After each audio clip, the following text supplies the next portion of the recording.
button for go live. It is, got it. Got it. You have it already? Mm-hmm. Yes, there's live YouTube. Mm-hmm. All right, now what I have to do is get out of this so that we won't have an echo. So where do I go next?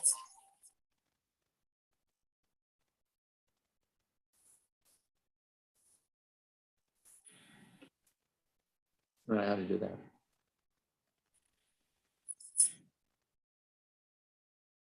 Oh, I think it's done. are we clear? 158? Everything's copacetic? Yep. Is there an echo? Are we hearing ourselves? Hello. Testing 1, 2. No, I just heard myself. 1, 2, 3. No. Mm-mm. I don't have an echo. I don't have one. Mm-mm.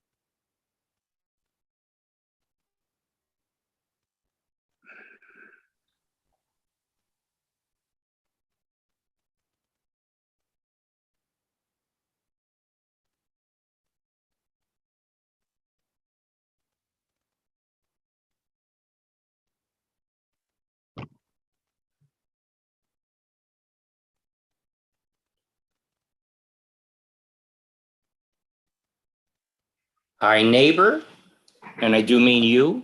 Mm-hmm. Welcome to Can We Talk, a discussion of neighbors about neighborhood issues.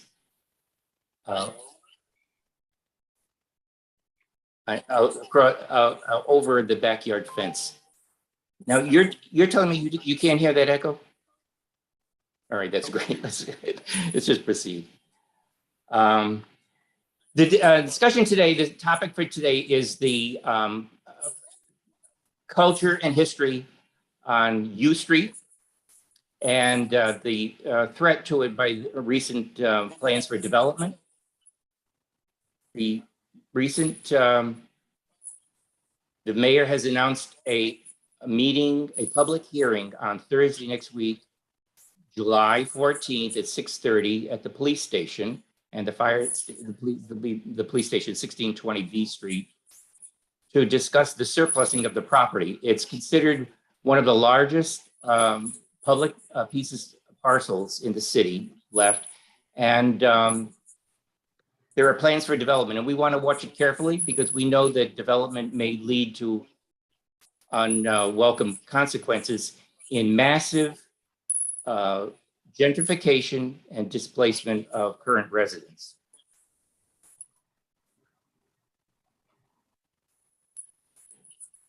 There's another concern that we have in this and how it came about. In November last year, at the council hearing to pass the comprehensive plan for the city, Ward 1 council member Brian Nadeau introduced at the last minute an amendment to raise the height of the buildings on this parcel of property.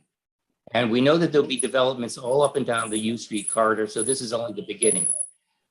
The chair of the council tried to make a proposal that there be a study first, and the proposal did not get traction.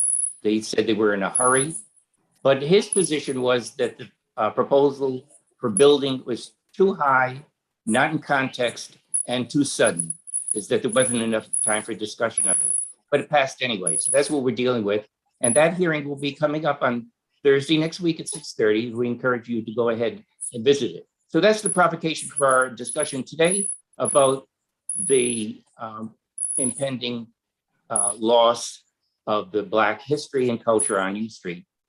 And we're very pleased to have as our guest today, Rick Lee, with Lee's Florist Shop, currently in their 4th generation. It's an amazing history for about 100 years. You want to say hello, Rick? Hello. Okay, we can hear your voice. And we also have with us Lester Cuffey, who's a native of Washington and lived on the U Street corridor growing up. And right now he is a friend of the Frank Reeves Center, which we're going to talk about later. Say hello, Lester. Thank you. I'm glad to be here. Thank you for welcoming me. And finally, we have with us a scholar, a jazz fan, and the author of a book. The book is called Washington's U Street, a Biography. It's an amazing account. I encourage you to go to the store and get it. Can you see? I'm holding it up now. Is it visible? A little bit fuzzy? A little fuzzy, but there we go. And it's amazing because he puts the whole history in context with a sociological theory called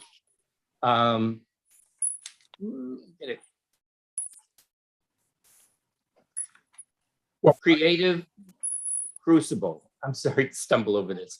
Creative crucible. So the elements came together to make something really magical on U Street. And if there's a lot of development and a lot of displacement and so on, we're concerned that some of this might go. So I'm going to ask Blair Ruble to explain what elements make up the creative crucible and the zone of contact. Thank you, Nick.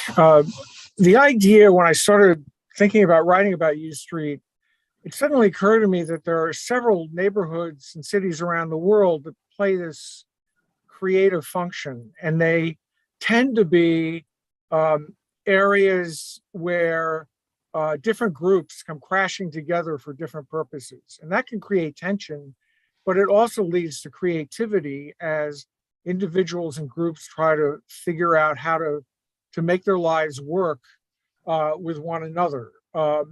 The problem with these neighborhoods is they tend to be on the fringe of the more prestigious parts of town. There are places where people crash together precisely because they are a little bit on the fringe.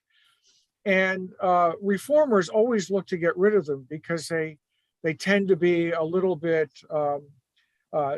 down on the dumps. They're sort of the wetlands of urban life.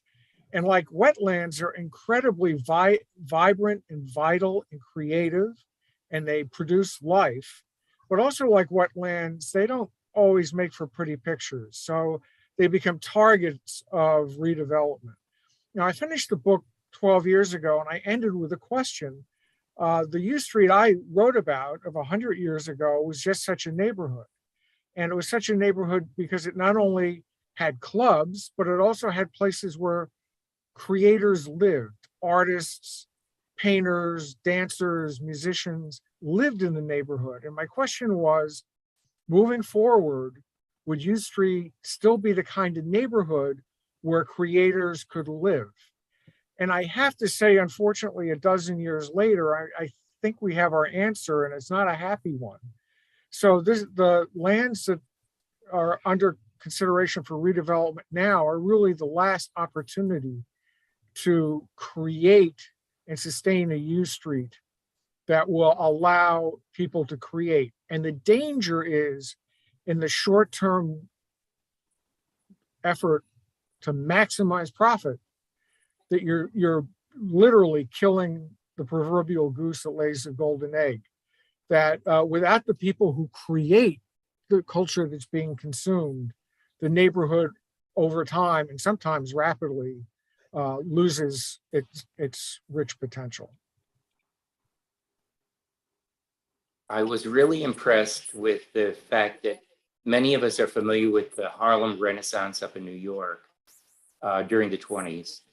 And it turns out on close examination that they are the same people that came from U Street in Washington, D.C., maybe 5 years earlier. And they moved to Harlem and flourished, but it was back and forth action. It was easy enough to go to New York and come back. Those people lived in Washington, D.C. in the neighborhood around U Street. Yeah, and I mean, obviously Howard University was a point of attraction for them, but it wasn't just Howard, it was an entire community and that had the interests and the wealth to support creative activities. Dunbar High also played a very important role, particularly during Jim Crow, when much of the faculty at Dunbar had university degrees and graduate degrees from the top universities, universities who would let them in to study, but would never think of hiring them. So the neighborhood was there's a long list of people, particularly in the generation that was born around 1900, that really changed the face of America and came out of the U Street neighborhood. Well, let's bring in Rick Lee. Tell us a little bit about your shop of flowers. It's at 11th and U Street, and it's been there for 4 generations. Tell us a little bit about your experience. Right. Okay. Well, my dad started his shop in 1945, and actually came here a little earlier because he went into business with his brother, who was on Georgia Avenue, Georgia and W, up by Howard University. And they worked together, but they fell out. So he went and opened up his own shop, like I say, in 1945. And it was that area was a very tight-knit, close neighborhood. Everyone knew each other and knew each other by name. And it was like a beautiful neighborhood. The feeling in the neighborhood was tight.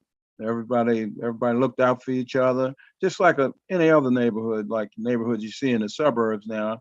This is the way it was up around Vermont Avenue and 9th Street, 11th Street, 14th Street.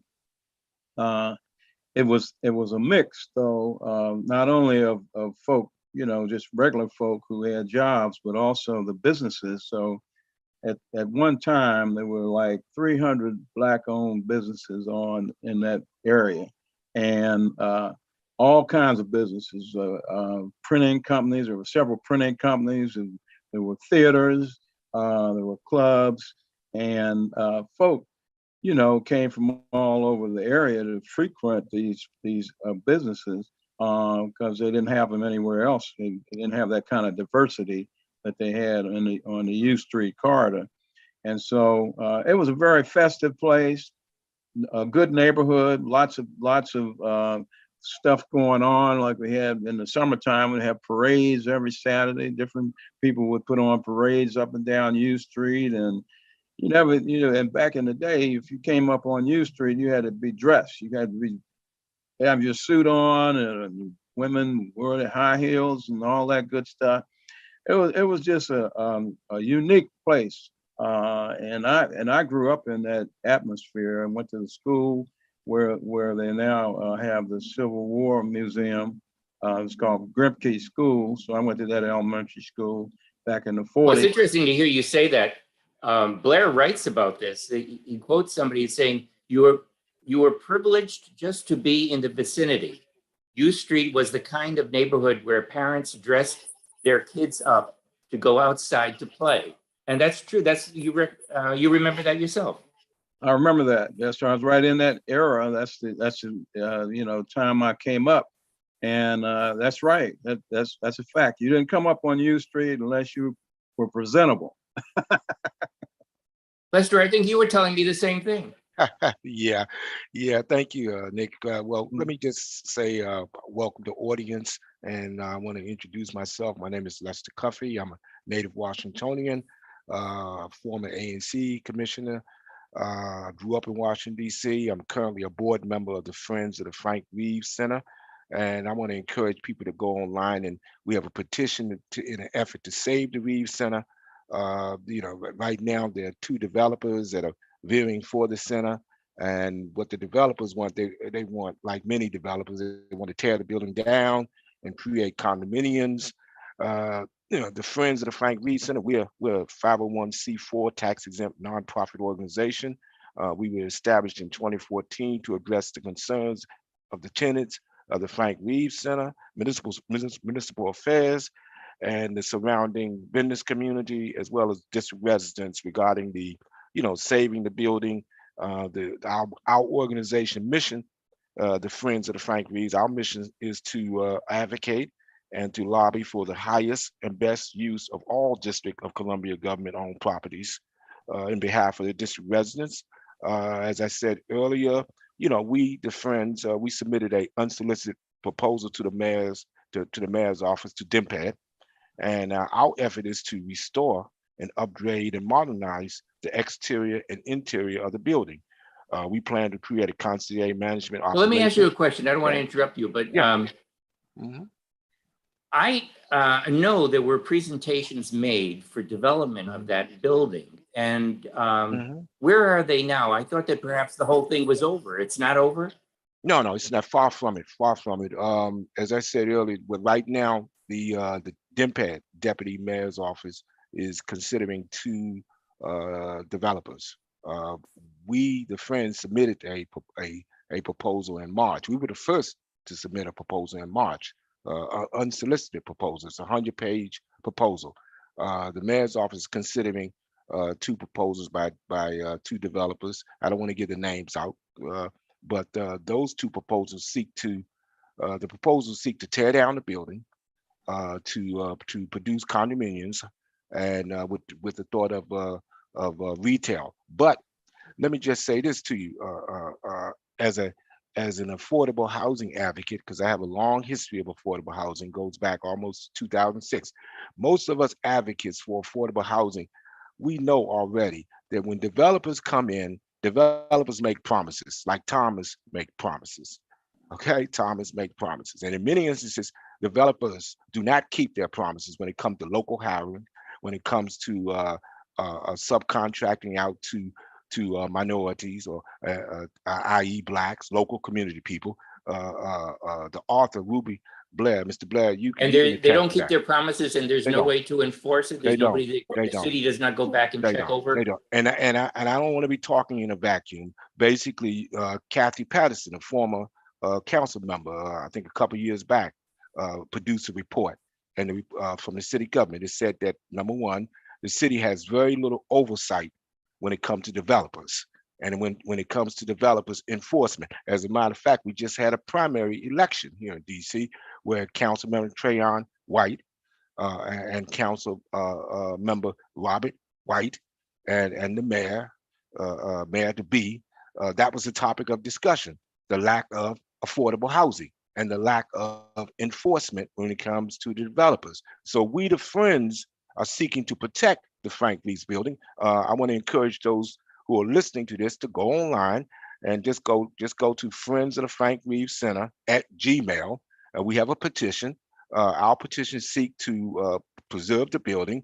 And as I said, we have a proposal. We've submitted a 100-page proposal with, when I say that, I say meaning we have partners. We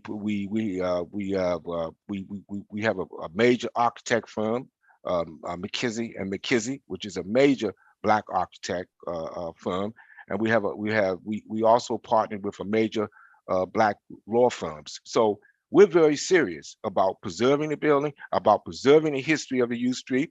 As many people would say, and your author will attest to this, that neighborhood is named the Black Broadway. Okay, and the author will say, author will again attest to around from 1900 on up to 1950, as Brother Rick Lee pointed out, you would not go to U Street without being dressed appropriately. I myself, as a kid, remember, and I'm third generation, I'm telling my age, I remember my mama used to take me, and we would do two things. One, we would go visit my father's shop, because my father had a barber shop, right there on 13th U. Okay, now, on Sundays, she would dress us up, go to church. My family church is Shallow Baptist off of 9th and U Street. After the church, the next thing we do, we would go to either the Republic or the Lincoln. And Rick pointed out the Booker T. There were 3 theaters there, okay? And we would be dressed. I have a twin. So my twin looked like me. We were all dressed up, okay? I remember also my mom taking me to the famous photographer. I think it was Skurlock, okay? Yes, he took pictures of us. So that neighborhood has a history, just as the author, Mr. Blair, pointed out. The Chitlin Circuit, the Black artists, the Renaissance of the Harlem. It started here in DC. Langston Hughes stayed here for a period of time.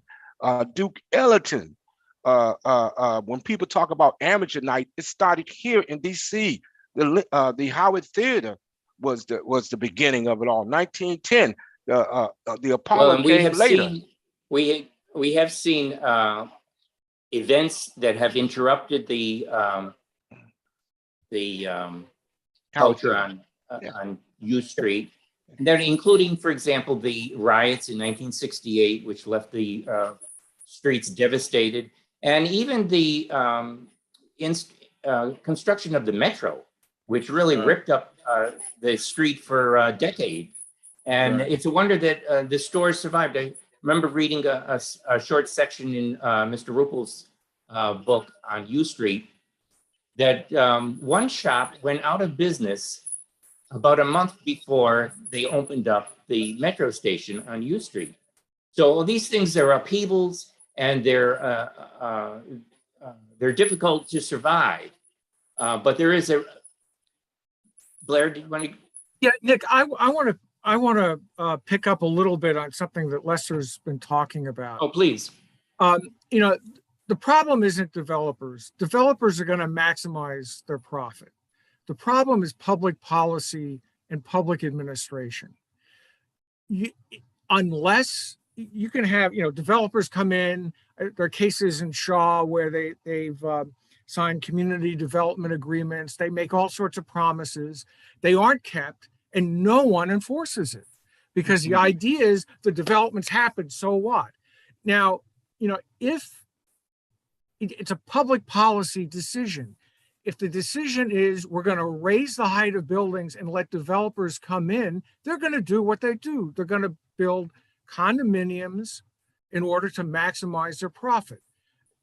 That's not the problem. The problem is a city government that doesn't think about overall health of a community in the city together. The city government, the only thing the city government seems to care about is maximizing property tax returns. But if that's not the only criteria that makes a healthy city. And we actually have examples. What's happened with the libraries in the city is a result of a concerted public policy effort that's been supported by several mayors and several city councils, and has actually produced an outcome that advances the city. It's not that it's impossible, it's that somehow when it comes to trying to figure out what to do with these public parcels of land, the goal is simply, the algorithm basically is telling policy leaders maximize profit, but maximum profit isn't all that a city is about. So, and this goes back to a lot of the points Lester was making. The problem isn't that you give a plot to a developer, they're going to take it and they're going to do what developers do. The problem are the public officials who roll over backwards to respond to what the developers want. And then when the community wants something, they come along and say, oh, that's not possible. That's too difficult. I remember I was at a conference, and this was 15 years ago, and Buenos Aires had a very creative program of preserving so-called legacy businesses by reaching an agreement where there would be tax breaks in return for making the businesses accessible for public meetings or community meetings for a certain amount of time. And I sent all the materials about this program to a councilman in DC. Councilman is no longer on the council, but I'll leave the name out of it. But the response was, oh, how could we possibly determine what a legacy business is? Well, you set up criteria and you determine it. How do you determine what a good developer's proposal is? You set up criteria and you judge it. I mean, it shouldn't take a rocket science to figure out that Lee's Flower Shop is important to the community. And yes, exactly right. But somehow when it comes to making those decisions, oh no, that's too complicated. We need to be fair. But when it comes to dealing with developers, it's, oh, well, Yeah, you just they look at the really, numbers. This is they what is turn said. over the shop to This them. is a The, public policy Can I problem. say this? the Can I say mayor this? and her agents, you should say to the developers, this is what we want. Can you do this? Instead, they turn to the developer and say, what can you do for us? Well, they're going to make a profit. That's what You they know, can do for us. That's Blair, why with all the efforts from the mayors to make affordable housing and her ambitious housing program, none of it comes to pass. It's all luxury efficiencies. You can't raise a family in an efficiency. Blair hit it right on And the the nail. other half of that coin is that who can occupy an efficiency, a transient, somebody who's here today and gone in 2 years. They're here temporarily. They meet somebody that they fall in love with, they leave. Nick, I want to say this. Blair hit it right on the nail. It's not, it's the policy. And Miss Ernest Johnson, the president of the Frank Reeves Center, as well as the board and myself, we all agree it's the policy emanating from the politicians, from the executive branch, that has encouraged and has promoted gentrification, the displacement. And I can tell you this because I grew up in this city where we had strong rental housing, strong rent control, if you will, and it stabilized the communities. Not only did it do that, so yes, it's policy. It's a policy. Some of us affordable housing advocates we call it the policy of benign and neglect. Benign and neglect. And a good example of that is quote unquote city government allowing a building to go down. In our effort to save the Reeves Center, we found out that the building right now has a little over 300 repairs that are needed. And this is a building that housed the district general service office. So how could you have that and go and without the branch or without the executive branch being aware of such and let the building go down? Well, that the policy of benign neglect, if you let something go down, then developers look at it and say, oh, we can come and buy the building, we can work out these partnerships, and we can get the building. Blair is correct in the sense that what happens in instances like that is that the policy emanating from the executive branch allowed this to take place, and the citizens as a whole, the surrounding community, lose out because once the property tax, once the cost of living goes up, that has an effect on all the surrounding tenants, and people are pushed out automatically because they can no longer afford to live in the building. So people like the Friends, we determined that we need to, hey, the only way we can do this, we submit our proposal to the council and to the mayor's office in an effort to save a building that we deem to be historic. That building is historic because Frank Reeves, an attorney right here in this city, part of the team that led the effort to desegregate.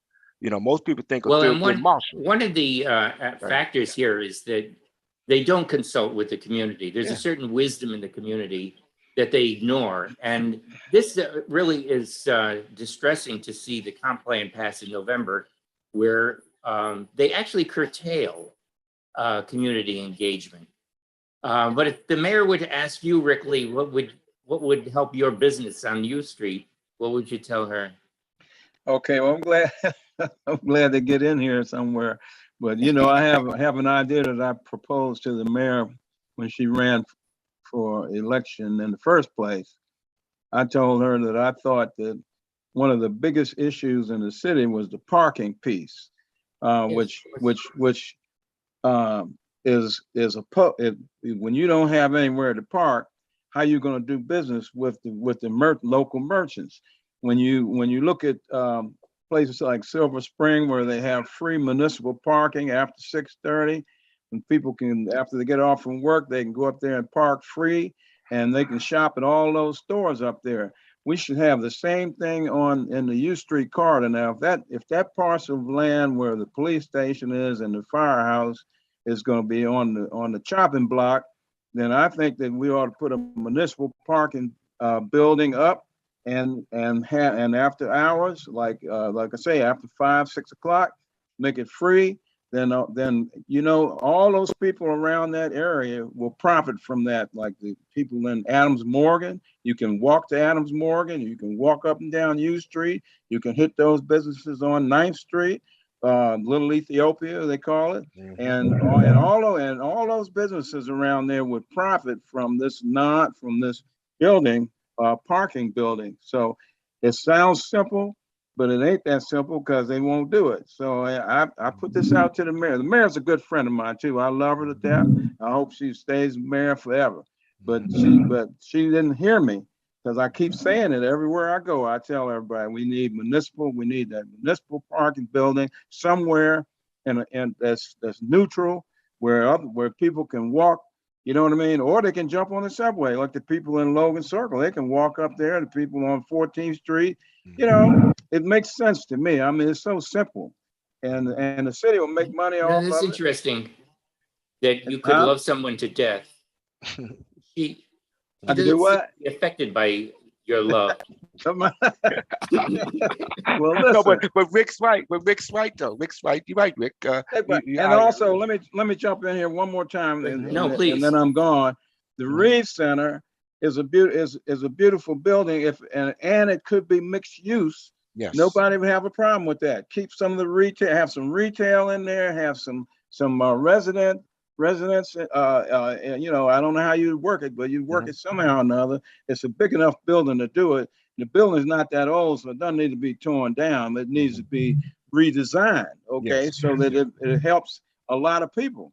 So, I think people, I think the mayor, needs to hear this. I hope she maybe will pick up on this because this is a good thing. You know what I mean? And this whole area, look at all the people that are up there now, that live there now, and then all the people you can accommodate, in that Reeves Center and maybe someplace else like that. And then you have the parking. So we need to really think about that. And then that whole area will flourish. You know what I mean? Because think about it. They're going around now. You can't park up there. You get a ticket. No, So, you're right. nowhere to park. And that's pathetic. All of those retail businesses, all of those people up there, nowhere to park. No, Rick's right. You're absolutely right, Mr. Lee, because and the Reeves Center provides parking, underground parking for 200 and some cars. That's an area because of the density of it. You're right. That was one of the issues. That's what forced the lack of parking. That in itself forced a lot of churchgoers, major churches, to leave this city. I'm a big supporter of the mayor. I supported her campaign. I'm a big supporter of her. So this, as Blair pointed out earlier, the author, this is a policy issue because I've been in rooms as an affordable housing. I've been in rooms where the city council gave away property for $1. For $1 yes, to the developers. wharf. And then, that's the famous story. They gave away the wharf for $1. Yeah, and then when the community comes, when the friends of the Frank Reeves community come and say, look, we have a proposal, we've done our work, we've created a partnership. Please, it's an unsolicited proposal. Look at our proposal. Our proposal is just pretty much shoved to the side, and two developers and the proposals of the developers, these guys want to tear the building down. So it's about policy emanating from the executive branch. It's about policy emanating nationwide. Gentrification is not a lone problem of DC. Gentrification is a worldwide problem. It just manifests itself real here in this city because it's a race issue. Okay, but gentrification has social and class and economic implications around the world. So again, the author is correct. Rick is also correct. The U Street area, the density issue, the lack of parking. I mean, this makes common sense. Yeah, people are leaving the city. Lack of parking, lack of affordable housing. Those are the factors. Now, who created all this? This is coming from policy. We have to change this. We, the people. Blair, were you going to say something? Yeah, you mentioned the wharf for $1. We shouldn't forget that if you go back to the 80s and 90s, there was no investment in DC. And, beginning with Marion Barry, we had a series of mayors who would do anything to get investment in the city. Fair enough. The problem was the absence of investment. Mhm. Sometime around the end of the 2000s, around 2010, that was no longer the problem. You could get any amount of investment in the city, but the policy thinking never evolved. They're still chasing after developer dollars as if the city should be thankful that somebody wants to look at it. Exactly right. When Yes. in fact, we're now in a position of relative strength, and we should use that as an opportunity to leverage things we want for the community. So it's almost a zombie policy. I mean, giving away the land for the wharf for $1, or there are plenty of other examples around town. You could justify that in 1995 or even 2005. You couldn't justify that in 2015, let alone now. But the policy makers. It does seem to me that Hey, the city is responsible let me for break in planning here. the Let me city. break in here Okay, go ahead. about the parking is so important. And the wharf is not going to really survive that long when there's nowhere to park. You got to go down there and park down in the underground thingy, and it costs you an arm and a leg. You know what I mean? So no thought went into that either. These people need to start thinking. They need some business people, I think, some business people to get into their heads, and hammer some sense into them, right? And they don't think. They just put something out there, and then they don't think about the ramifications and how it affects the whole community and all of that. So I'm through. Yeah, the city is not talking to the right people. It seems to me that the city is responsible for planning the city, and they have left it to developers to do it, whatever they want. Yeah, really, whatever they want. Obviously. Well, I mean, the politicians are not business savvy, so what can you say? Most of them never been in business. They don't understand business. Yep. And that's the problem.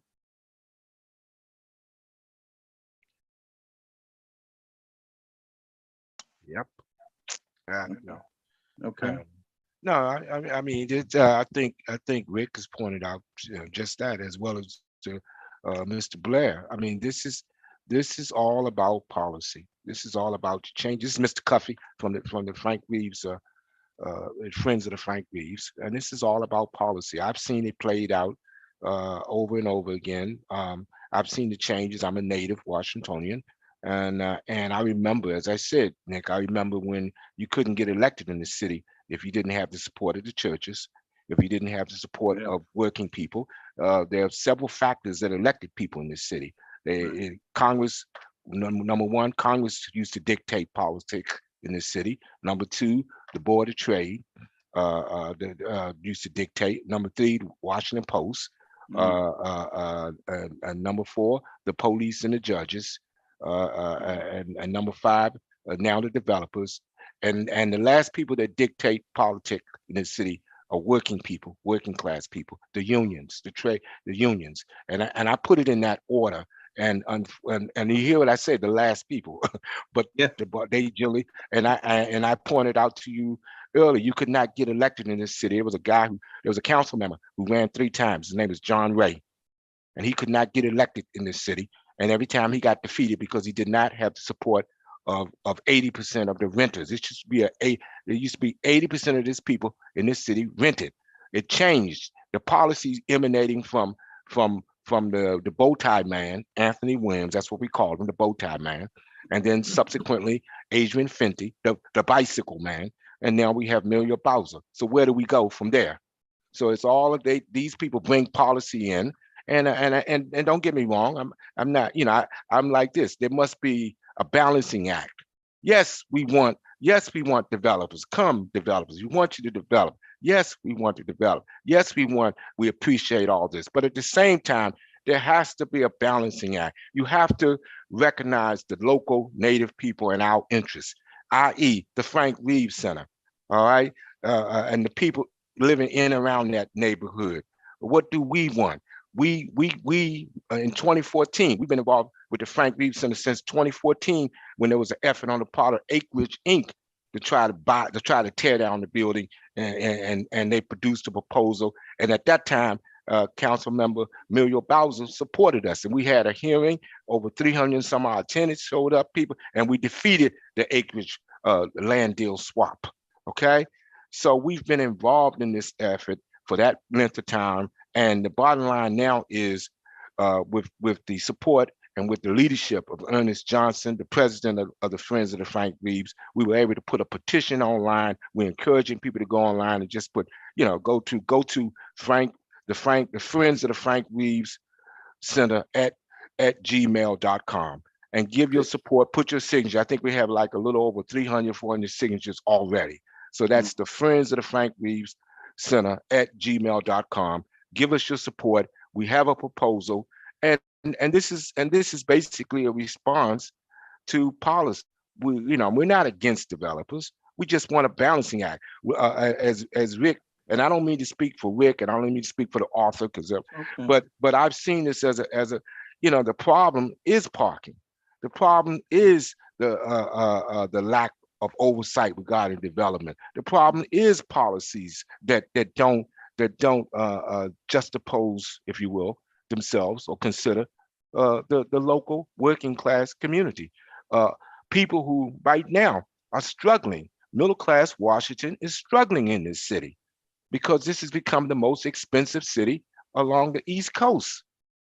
Okay, there's a shrinking middle class. People, the elderly are having to, elderly homeowners, It does seem that the development goes hand in hand with gentrification, Yes. which raises the prices further. And the formula can be perceived. It's not a mystery. That's what happens. So, yes, Nick, Blair. I think we more or less have found a general agreement looking back, but looking forward to, Thursday night and the discussion of what's going to happen on that plot. I think taking off from where we've just been, it's really important to understand this is one of the last chances the city government's going to have and the Reeves Center fits. These public plots of land along U Street are the last places they're going to have to make interventions which will determine what kind of neighborhood and what kind of city we're going to have. And one of the quickest responses is, oh, nothing, you can't. It's very nice to talk about creative arts centers, but nothing ever happens. We got examples in the city. You have the 12th Street Y, the historic 12th Street Y, which became the Thurgood Marshall Center, which supports community activities. It supports not-for-profits. There are examples around that can be used and used to spin off ideas for how to do something other than just what it is you've done over and over and over again. Because, Nick, you made the observation, if you only develop 10, 12-story square boxes full of efficiency apartments, you've just defined a transient city, and presumably that's not a good thing. So there's actually an opportunity to begin to engage some of these problems in a different way and to think creatively. And that's going to start, it should have started by now, but Thursday night is an opportunity. We know who the politicians are who are going to be running the city for the next 3, 4, 5 years, to get them to actually focus on, becoming old dogs who actually do learn new tricks. So Thursday night's important. We need a new idea. I was impressed with the introduction by Janice Lewis George of her bill for the Green New Deal, which includes a provision for social housing. And that is a new idea. It does not turn over the property and the development to developers. The city does it. The city will hire a contractor to get the building up, and then the tenants will manage the building. It works very well in Vienna and Singapore, and it provides housing for a range, a mixed range of incomes. So the extremely poor and the rich as well, if they want to stay there. And it is self-sustaining, and the money goes back into the development of the housing. We really need to try that here as a prototype, as I hope it'll get some energy in the council. They've already got 5 of the council members' support, but we need to advertise it and talk about it. And I think that we need to pay attention too with the height of the buildings. Seems like an irrelevancy. It's not. 3- and 4-story buildings really, it sets the character for the whole unit. It's not Brooklyn. It is not Manhattan. And and the opposite. You go to Manhattan, you can't. There's a lot of housing, but none of it is affordable. None of it. It doesn't matter how much you build. It doesn't get you what you need. And so we really need new ideas. And I hope to make some progress in the council. Nick, that's exactly that goes back to policy. I can recall a time where you could not build a building over the height of the monument in this city. Yes, exactly. Okay, it was the council and the influence again of big money that eliminated that, because DC, quote unquote, many people we're built in a swamp and the sea level. So that again, policy changed that. Policy and the influence of big money changed that issue. Just as I stated earlier, it's been quoted, we're the most expensive city along the East Coast. New York is it's been reported number 3 or number 1 at best. DC is around 7 or 8th. But the elderly, the homeowners, mostly elders, they're now faced with, how would you put it? In the affordable housing area, we call it their house rich, but money poor. You see, that's where we are, and that's what's what we're faced with, and our politicians need to understand that we're at a very critical. According to the census, in 2010 and 2020, the city lost 20,000 Black residents because of the development. It brings in, and we have ushered in this gentrification and forced out the people who were living here. Right. And we not only forced them out, but we forced out the community that they comprised. It's not just an individual, it's a neighborhood, it's a community. And that's what is at stake here on U Street, I think. We don't want to have just a shell. That's right. But Blair, you do mention in your book, there's a number of examples of better ways of handling it. It's interesting that you probe not just the history, but you propose what is a good way to do it. You mentioned the why, the White Law Hotel became affordable housing.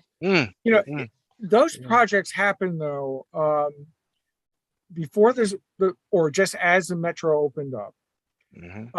It was a time when it was thought there had been a proposal for a mega mall on the north side of U Street that collapsed. And the idea was, well, no developer is going to come in here and invest anyway. Let's turn to the nonprofits. And there are successful nonprofit examples. Actually, and at a macro sense, it's not a totally bad story. There are pockets of development. Faith-based institutions build a lot of housing. But once you get to once the subway opens up, it all begins to change, because then developers want to be there, and policymakers walked away from models that had worked previously because they wanted to maximize the property tax return. And it's a strange calculation, because at a certain point, you need those community anchors to stabilize communities so that they maybe don't demand the services that cost as much, because there are communities there. So I scattered around the 14th Street area, you take a look at faith-based housing, you take a look at not-for-profit housing, you take a look at some not-for-profit organizations, but slowly they're being driven out. And again, this isn't just an accident. You know, one thing Americans tend to think that urban development happens because there are rules that come down from on high, and I don't know where on high is. And you know, it's just natural that certain kinds of developments happen. But no, I mean, there are people sometimes hidden away in government bureaucracies who consciously make choices that the Yes, citizens have to live with. And that's why the public hearing process is so important. It may be that Rick Lee's idea is a fantastic idea. It may be, you know, there are reasons why it doesn't work, but have a discussion of it. I And agree. don't just assume that one or two developers coming in proposing 12-story glass boxes with efficiency apartments is the only outcome you're going to get. And you're exactly right. you're correct, because there were certain policies that was, this is Lester, there's certain policies that were set in motion by virtue of the civil rights movement. Many of our leaders in the 60s and you know, early 60s and late 60s came by way of the civil rights movement. Marion Berry, Council Member Hilda Mason, these people, you know, they Frank came Reeves. here. Yeah, Frank Reeves, as I pointed out earlier, Frank Reeves led the effort to desegregate. Yeah, there's a wonderful schools chapter in initially. in Blair's book about the development of Howard University and the strategy to use the law to show that it was Yes. the practices were unlawful. And that took almost 30 years to come to fruition in 1954 with the Supreme Court decision. That's right. The The Charles long Houston model. history of the AACP is traced back to Howard University's law school. Yeah, That's right. That all of that led way to the 1965 Civil Rights Act. It impacted housing, HUD housing. Prior to that, housing HUD, and this historical fact. Housing was involved prior to all of that. Housing, when it came to Black people, when it came to the African American community, this government agencies, federal agencies discriminated against, and still to this day, we're addressing. I mean, people who live in Prince George County are trying to address the issue of redlining. Okay. well, thank you for bringing the subject back to the meeting, the public hearing on Thursday night at 1620 V Street will be the place for the hearing. Let me see if I can find this. And the public is invited. There's going to be in-person meeting at 1620 V Street on Thursday night, 6:30 to 7:30. And there'll be a virtual meeting the same simultaneously. And if you get in touch with us, I'll forward the information to you. But go ahead and attend, see where we stand. They can't ignore us, but we want as many people to be aware of this and not to find out about it after the meeting is over. So, and this will be a long struggle, but we have nothing to lose but our heritage. That's right. And we don't want to do that. That's right. And Nick, I want to say in behalf of the Friends of the Frank Reeves Center, we're in solidarity with you. I want to encourage your audience to go online and pull up our petition. It's the Friends of the Frank Reeves Center at gmail.com. Okay, I want to encourage you, and we're here in solidarity and support with you. All right. I agree with that. I second that. I second that. Thank you. Thank you, Rick. And Lester, you and I need to talk. I need to Let's talk to thank you our sometime. guests now. Thank you, Lester Cuffey. Yes.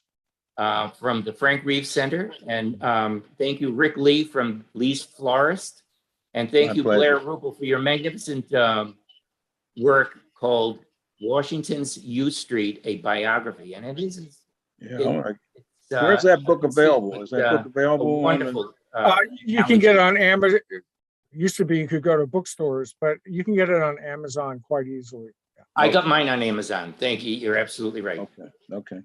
Thank you. Mhm. Thank you, Nick, for pulling Thank- this all together. Yeah, thank you. Nick. Exactly. Appreciate it. Yeah. Man. Thank you. And Rick, we will talk. Okay. Absolutely.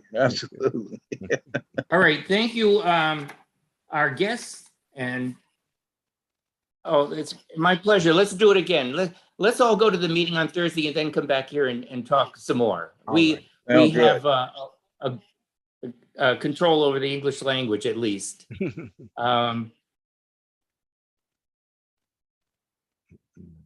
I want to thank also our listeners, our neighbors, and I do mean you. It's one thing to say, can we talk? And the answer is yes. The question is, can we act? And we want to put a little energy into organizing ourselves so that we can have an effect and influence the policies that are affecting our lives. This program will be on videotape, available immediately after the broadcast so that you can watch it again. And we want to do some more shows. And I hope you have learned something from it and that you will listen again for Can We Talk? We want to do some more shows. There is strength in community engagement and civic action. Thank you very much. Thank you. Thank you.